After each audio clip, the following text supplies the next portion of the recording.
Good morning प्रिय student. एक बार फिर से Braj Tagore senior secondary school की तरफ से साइंस की ऑनलाइन क्लासों में आपका हार्दिक स्वागत है। जैसा कि हम अध्याय 9 प्रकाश के बारे में बात कर रहे थे, इससे संबंधित हमने बहुत से टॉपिक हमने पढ़े हैं। हमारा जो टॉपिक जो चल रहा था वो था अपवर्तन के नियम। तो अपवर्तन के नियमों में हमने 2 नियम भी पढ़ लिए थे कि अपवर्तन के नियमों में अपवर्तित किरण और अभिलंब तीनों ही एक ही तल में स्थित होते हैं। पहला नियम बिल्कुल उसके समान है और दूसरा नियम जो हमारा स्नेल का नियम क्या कहलाता है, स्नेल का नियम। उस नियम के अनुसार हमने पढ़ा था कि आपतन कोण की ज्या यानी कि साइन कोण आई, अपवर्तन कोण की ज्या यानी साइन कोण आर का मान सदैव स्थिरांक या स्थिर होता है। ये हमारा क्या था भाई, स्नेल का नियम। अच्छा सुनिए, ये पढ़ने के पश्चात हम पढ़ रहे थे फिर नेक्स्ट टॉपिक अपवर्तनांक। अपवर्तनांक का मतलब है कि एक माध्यम से दूसरे माध्यम में जाने वाली प्रकाश की किरण, एक माध्यम से दूसरे माध्यम में जो प्रकाश की किरण के वेग में जो परिवर्तन हो रहा है, तो वेग में परिवर्तन के कारण ही क्या हो रहा है, इन कोणों की यानी कि ज्या के मानों में क्या हो रहा है, अनुपात अंतर हो रहा है। तो वो अंतर वही क्या कहलाता है, उनका अपवर्तनांक एक का। तो अपन जैसे अपवर्तनांक के लिए बात की थी, तो अपवर्तनांक को हमने किससे, म्यू से प्रदर्शित किया, जिसको हमने कहा कि भाई माध्यम फर्स्ट में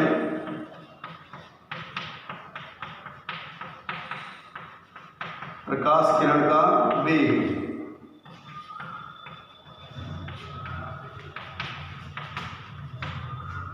यानी इसको मैं v1 से भी प्रदर्शित कर सकता हूँ, और अपॉन माध्यम सेकंड में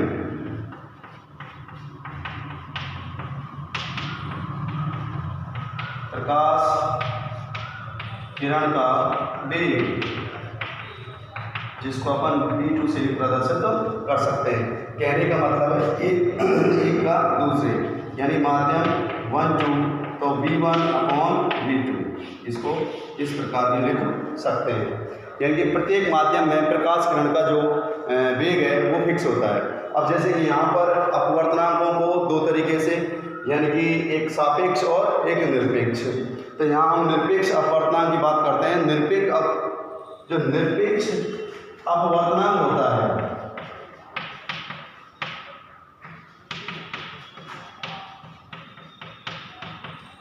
निरपेक्ष अपवर्तनांक के लिए एक कंडीशन होती है, यानी कि फिक्स होता है। उसमें एक माध्यम जो होता है वो होता है निर्वात। निर्वात का मतलब बाह्य, यानी कि सदैव प्रकाश की किरण किससे, निर्वात से और किसी अन्य माध्यम में प्रवेश करती है या उसे गुजरती है। तो निरपेक्ष अपवर्तनांक के आधार पर हम कह सकते हैं कि हमारा जो पहला माध्यम होगा, माध्यम फर्स्ट, वो क्या होगा, निर्वात में प्रकाश किरण का वेग, ठीक है। और दूसरा कोई माध्यम होगा हमारा, दूसरा प्रकाश किरण का वेग। ये अनुपात हमारा कौन सा अपवर्तनांक कहलाता है, निरपेक्ष अपवर्तनांक कहते हैं। यानी कि प्रकाश का निर्वात से, कहने का मतलब है, इसको अगर हम परिभाषित करें तो प्रकाश किरण जो होती है किसी प्रकाश स्रोत से निकलने वाली, उस प्रकाश किरण का निर्वात से होकर किसी अन्य माध्यम में प्रवेश करना या गुजरना, वो एक दूसरे के सापेक्ष जो अपवर्तनांक कहलाएगा वो हमारा कौन सा कहलाएगा, निरपेक्ष अपवर्तनांक कहलाता है। ठीक है भाई। तो ये हमारा फॉर्मूला, जिसको हम इस तरीके से, अब यहाँ पर 1 के रूप में सदैव कौन है, निर्वात। अच्छा, निर्वात के लिए एक चीज़ फिक्स है, निर्वात या वायु। निर्वात आप सबसे मतलब समझ रहे होंगे कि ऐसा माध्यम जिसमें किसी भी प्रकार के कोई कण उपस्थित नहीं होते। जैसे हमारा अंतरिक्ष है, निर्वात है, जहाँ पर हम ध्वनि एक दूसरे की बोली हुई आवाज़ को हम सुन नहीं सकते, क्योंकि ध्वनि के लिए किसकी आवश्यकता होती है, माध्यम यानी कि कणों की आवश्यकता होती है। तो निर्वात में जो प्रकाश किरण का वेग है वो फिक्स है मान 3 × 10⁸ मीटर प्रति सेकेंड। ये मान आप याद भी कर सकते हो और वैसे भी ध्यान रख सकते हो कि निर्वात में प्रकाश किरण का वेग क्या होता है, 3 × 10⁸ मीटर प्रति सेकेंड। सवाल आते हैं इस पर, परिभाषाएं उससे सवाल आते हैं। सवाल में क्या होता है कि ये 3 भौतिक राशि कौन कौन सी हैं, एक अपवर्तनांक, एक क्या है माध्यम फर्स्ट में प्रकाश किरण का वेग, और दूसरा क्या है माध्यम सेकंड में प्रकाश किरण का वेग। ये 3 भौतिक राशियों में से कोई 2 भौतिक राशि आपको दे दी जाती है और तीसरी आपको क्या करनी होती है, ज्ञात करनी होती है। तो इस पर बिल्कुल साधारण सा सवाल आपके आते हैं जिसमें या तो वेग दिए हुए होते हैं तो अपवर्तनांक पूछ लिया जाता है, या फिर किसी एक माध्यम, अब आपको पता है एक माध्यम तो कौन सा है, निर्वात है, तो उसका हमें बताइए एक माध्यम और उसका क्या दिया हुआ, जिसमें प्रवेश कर रहा है उस प्रवेश किए हुए माध्यम पर क्या दे रखा हो, अपवर्तनांक। तो उस आधार पर यहाँ कुछ पदार्थों के अपवर्तनांक मान भी दिए हुए हैं।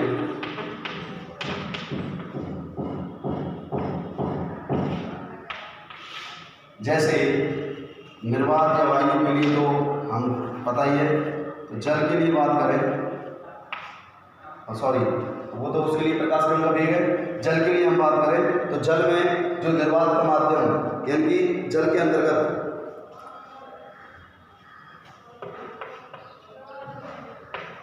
एक 1.33 वायु 1.003,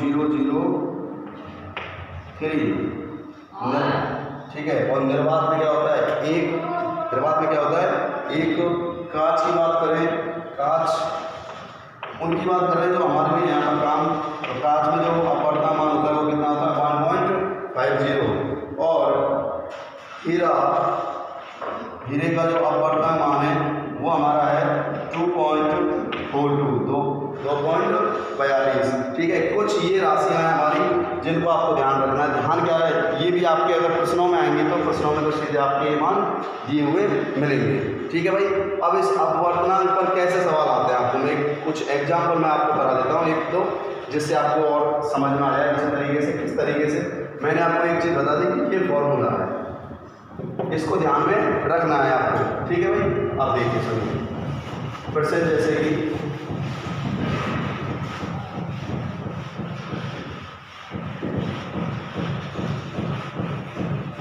हाँ भाई देखो, जैसे कि आपको प्रश्न मिला हुआ है कि प्रश्न उन्होंने जो दिया हुआ है इस आधार पर किस तरीके से मैं लिख देता हूँ, किसी प्रकाश स्रोत से किसी प्रकाश स्रोत से किसी प्रकाश स्रोत से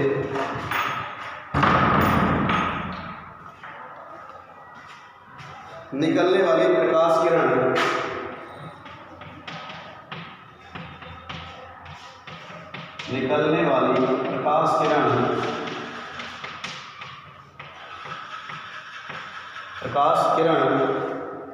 वायु से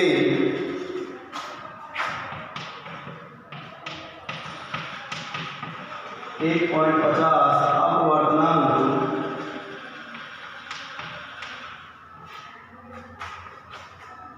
वाले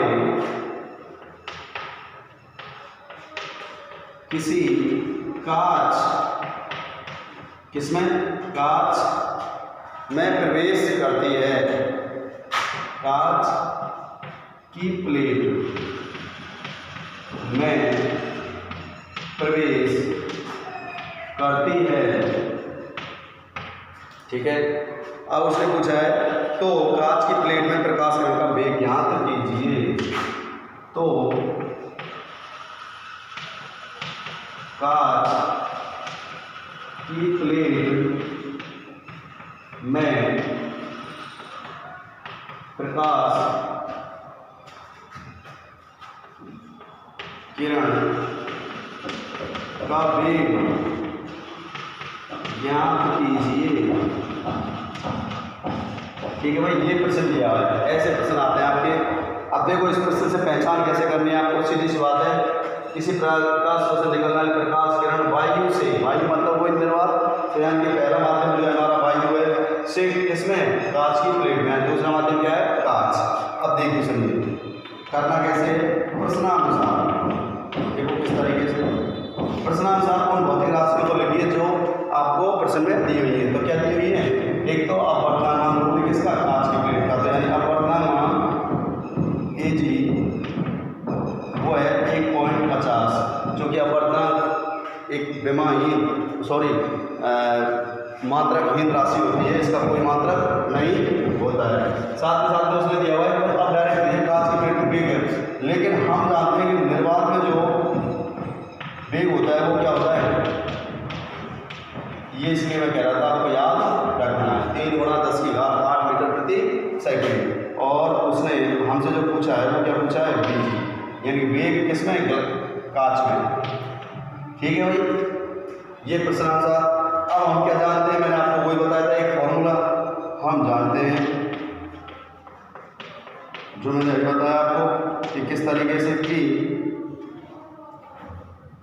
म्यू AG बराबर VA/VG। ये भौतिक राशि हमारी दी हुई है, ये भौतिक राशि हमें दी हुई है, और ये हमें क्या करनी है, ज्ञात। तो ज्ञात करनी है, तो इसका मतलब VG बराबर, ये क्या हो जाएगा, पक्षांतरण यानी कि VA बटे म्यू AG। इसका मतलब इसको अपन यहाँ और साथ लिख देता हूँ, VG बराबर VA बटे म्यू AG। ठीक है, अब मान रखना है आपको प्रश्नानुसार, VG यानी कि कांच में प्रकाश किरण का वेग बराबर VA का मान कितना है, 3 × 10⁸। ठीक है, बटे AG का मान, अपवर्तन मान कितना है, 1.50। आप 1.5 से 3 को कितनी बार, 2 बार। इसका मतलब प्रकाश किरण का वेग कांच में कितना प्राप्त हो गया, 2 × 10⁸ मीटर प्रति सेकंड। आंसर। तो इस तरीके से ऐसे आपको निकालना है, बता पाएंगे में दिक्कत, किसी भी तरीके से दिक्कत नहीं आनी चाहिए, और आप अभ्यास करोगे इस तरीके के। अब ऐसा ही हो सकता है कि ज़्यादा से ज़्यादा बस यही चेंज होते हैं और कुछ नहीं है, मानों को बदला जाता है कि कहो इन दोनों को दे दी जाए, इसको पूछ लिया जाए, यदि, और ऐसा भी हो सकता है, ये तो हमारा फिक्स ही हमें पता है, तो इस आधार पर बस यही चेंजेज होते हैं। तो आपको ध्यान रखना है, ये अपवर्तनांक के सवालों को इस तरीके से आपको करना है। ठीक है भाई, नेक्स्ट टॉपिक डालें। इसी तरीके से ऐसे बस साधारण सा ये फॉर्मूला हमें आना चाहिए, और इसके आधार पर हम इसको कर सकते हैं। ठीक है भाई, अब हम बात करते हैं आगे नेक्स्ट टॉपिक, प्रकाश के अपवर्तन के उदाहरण। कुछ एग्जाम्पल हैं जिन उदाहरणों को हम व्याख्या सहित पढ़ेंगे। ठीक है भाई,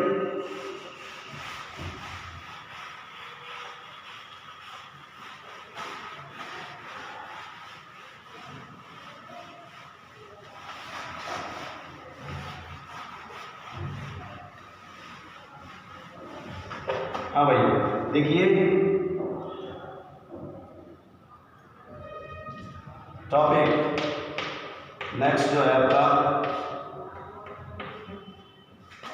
अपवर्तन के उदाहरण।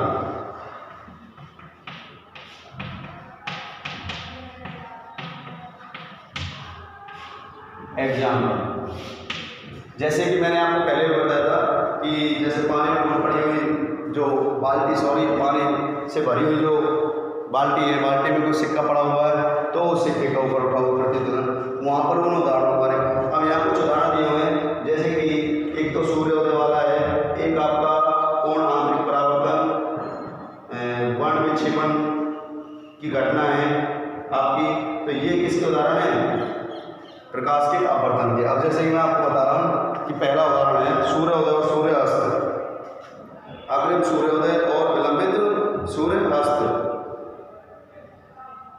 भी सूर्य का क्या देना, दिखाई देना, यानी कहने का मतलब है, जैसे कि एग्जाम्पल नंबर 1, सूर्योदय से पहले अग्रिम सूर्योदय तथा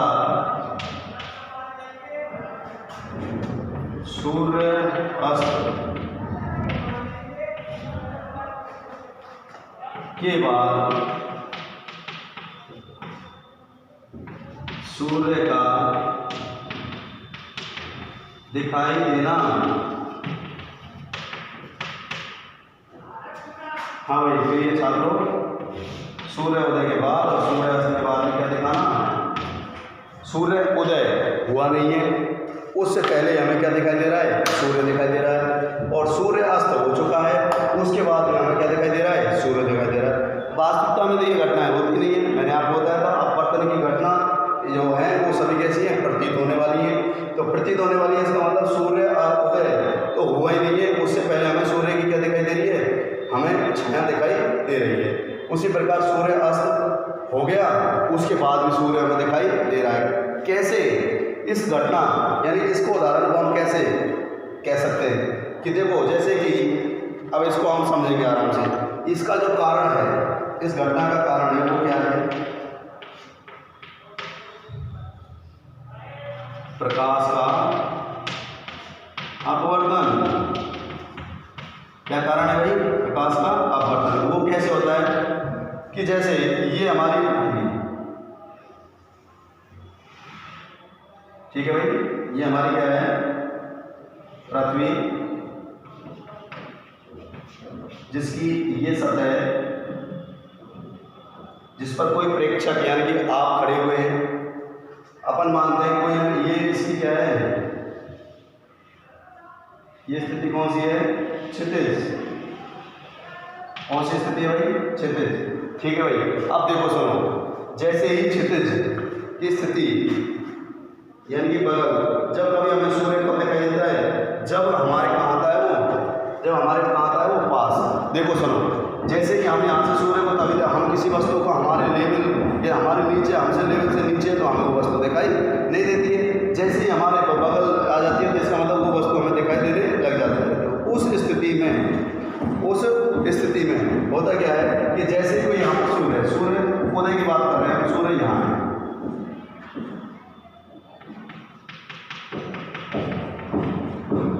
तो इससे आने वाली प्रकाश की किरण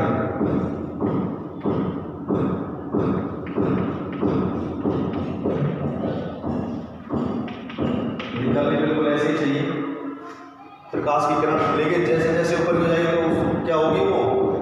क्या होगी? वो होगी अपने पथ से विचलित। और पथ से विचलित यानी कि नीचे से ऊपर, यानी कि माध्यम क्या हो रहा है? सघन। तो इसका मतलब प्रकाश की किरण किस ओर? अविलंब की ओर। किस ओर जो झुकती जाएगी? अविलंब। इस तरीके से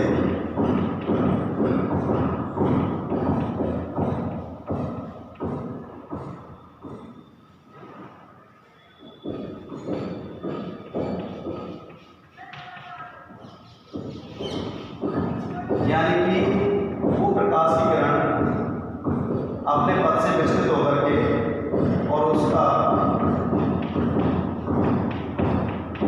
तो ये प्रकाश की किरण से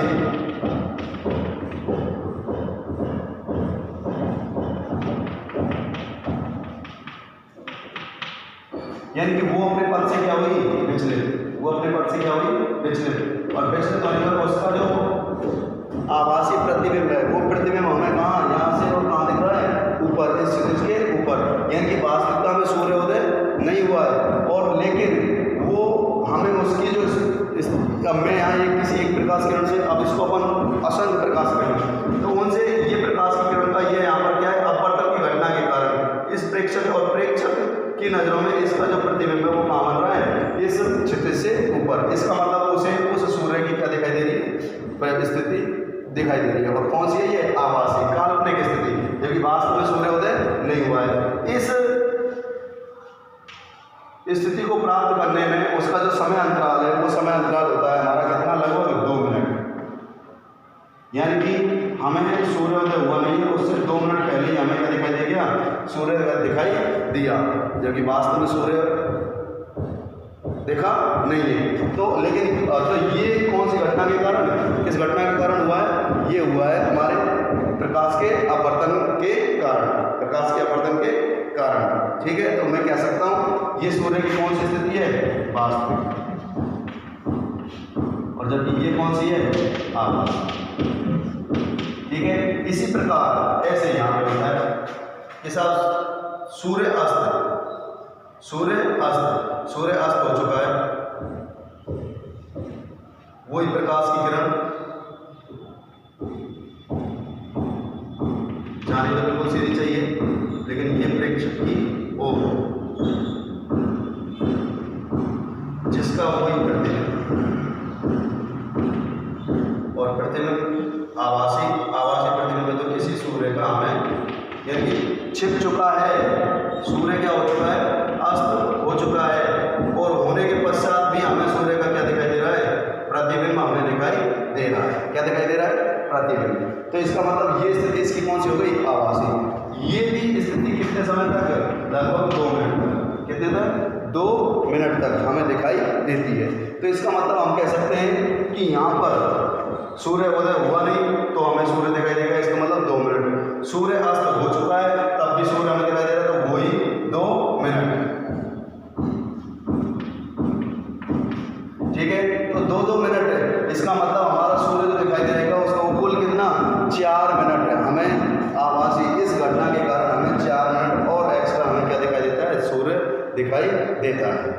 जबकि वास्तविकता में वो सूर्य 2 मिनट बाद में सूर्य उदय हुआ था और 2 मिनट पहले ही वो क्या हो चुका है? अस्त हो चुका है। तो ये हमारा किसके कारण? ये हमारा प्रकाश के अपवर्तन के कारण। किसके कारण है? अपवर्तन के कारण। तो अपन सीधा सा कह सकते हैं कि प्रकाश की किरण, इसको बोल करके भी हम समझा सकते हैं कि बोलने के पश्चात क्या है कि जब सूर्य उदय होने लगता है तो वो पूर्ण रूप से सूर्य उसके आने वाले प्रकाश की किरण है वो वायुमंडल के विभिन्न घनत्व वाली, ये वायुमंडल की विभिन्न घनत्व वाली क्या है? ये परतें हैं। परतों के फलस्वरूप वो प्रकाश की किरण क्या हो जाती है? अपने पथ से विचलित। और परतों में क्या होता है? कौन सी? प्रकाश का अपवर्तन। तो वो प्रकाश की किरणों से बनने वाला जो प्रतिबिंब है, सूर्य की जो आभासी स्थिति है, ये भी आभासी स्थिति और ये भी कैसी है? ये है वास्तविक। तो आभासी और वास्तविक स्थितियों में ये अंतराल हमें दिखाई देता है किसके कारण? प्रकाश के अपवर्तन की घटना के कारण। तो आपको ध्यान रखना है प्रिय छात्रों कि इस आधार पर ये किसका उदाहरण हो गया? प्रकाश के अपवर्तन का। किसका उदाहरण हो गया? प्रकाश के अपवर्तन का। और भी ये उदाहरण कई, उनके बारे में भी हम बात करेंगे। ठीक है, आपको तो जितना कुछ कराया जा रहा है उसको साथ में साथ देखते हुए, पढ़ते हुए और मेहनत करते हुए चलें। ठीक है, आपको ध्यान रखना है कि ये उदाहरणों के नोट्स आपको मिलेंगे और नोट्सों को देख लेना, देख करके समझ लेना, देख करके और उनको लिखना है अच्छे तरीके से और फिर समझ करके, और कोई भी चीज़ अगर नहीं आती है तो उसको अंडरलाइन करके आप रखें। ठीक है, धन्यवाद।